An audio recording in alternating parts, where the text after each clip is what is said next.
Panahon pa ni ano, di ba? Oo, ganun. Ni Ferdinand Marcos. Ano diba? banta na yan? Martial law, yung martial law. Hindi ko na Pwede sure. ba banggit? Basta martial law, may curfew sila, I think 7 yata. 7, puchang curfew yan. Totoo ba? 7 ng aga, no? Tatanungin ka kung ano, kung saan ka galing. Pag nagsisinungaling ka, kukulong ka nila. Huling ka. Ano talaga? Ang higpit na. Hindi naman siguro ganun kalala ang gusto kong mangyari. Ang gusto ko lang, may curfew na bawal tumambay ng 10 oras. Pag may bata, di ba,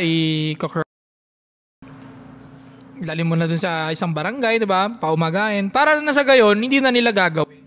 Kasi nung panahon na yun, di ba, naganong ka. Nag-ingat ka na di ba?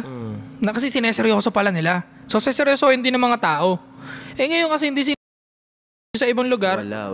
Wala, putak-putakbo yung mga bata. Same. Patambay-tambay. Mapusok ang bata lagi may gulo, di ba? Mga kabataan. Sila malakas na ano sa mga krimen mga kabataan. Wala pang control kasi. Wala Curiosity silang ba? takot. Oo.